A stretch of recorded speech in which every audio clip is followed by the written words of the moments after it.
Ang tagal ng graduation ko, grabe. August. Delikado, wag daw muna magbike. Kaya tayo ay sa bundok maglalagi. 1, 2, 3, fuck it. This is Rowie. She's been cycling and running for years, until she disappeared for a while to chase one of her dreams, and she did. Now that it's done, her first step is to give back to those who missed her along the way. Welcome to a series full of stories yet to be told. Mga ano yun, mga sundalo talaga yun. Ginawa naman yung tabigan namin, red label. Maglilit daw!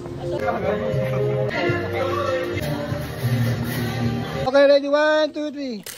Bale, third time pa lang namin magte-trail run dito sa Rizal at wala pa rin kaming proper na gamit. Nutrition wala, sapatos ito, hiram ko pa rin kay Kuya Allen. Kasama ko nga pala yung dalawa kong kapatid, si Idol J, Ate May, at saka may bago akong friend na bubudulin, si Shane. Tag-ulan pero alam ko wala pang bagyo nito, kaya ayun, nilaban namin. Bawal pa daw kasi kung mag-long ride, kaya dito muna tayo sa bundok hinga. Tara. Tumalong ka na po! Masaya kami kasi hindi namin shoes to. Atay.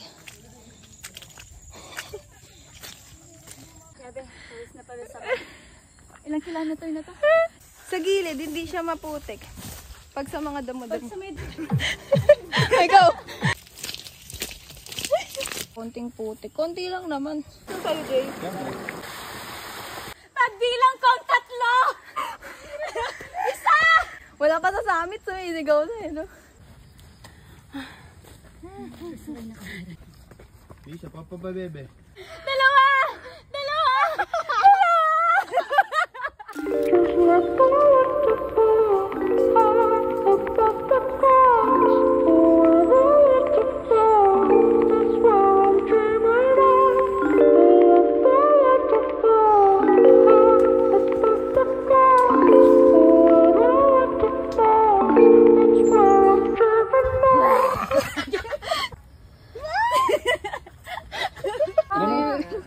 Reels. Uy, tara na. Hugoy, hugoy, hugoy. Hugoy. Diyan pala. Hugoy.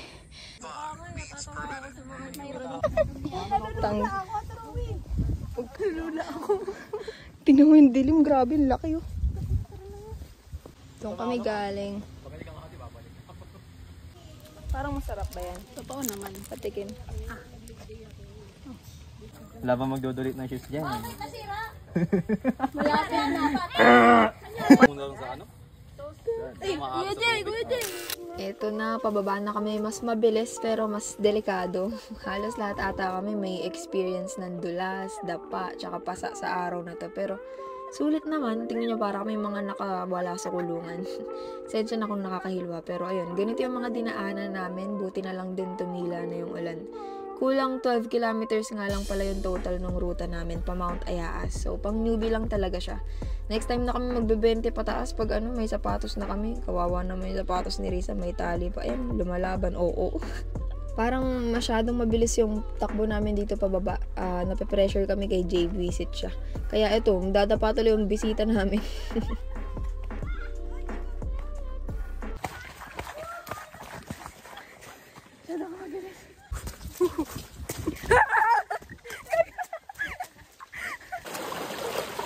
Ten kilometer. Boom. Tigas niyan. Kami na, langarap.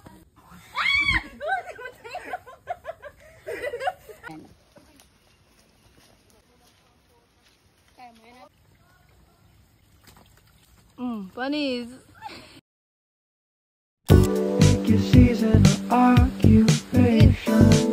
It's time to send in your application. Get to know your short-term friends. You only talk to till summer ends. Ayun, pasensya na kung ganito pa lang yung kaya ko pero at least bumabalik na. Excited na ako i-share yung iba pa, lalo yung board exam journey and the end of my student-athlete life. For now, medyo nag-a-adjust pa ako, but pa-share ko dito. Basta, pag-trip nyo rin yung ginawa namin pero di nyo alam kung paano mag-start, check nyo yung Trailkada sa IG. Register lang kayo pag gusto nyo sumama sa kanila at may joining fee lang silang 100 pesos tapos sila na bahala sa inyo buong trail.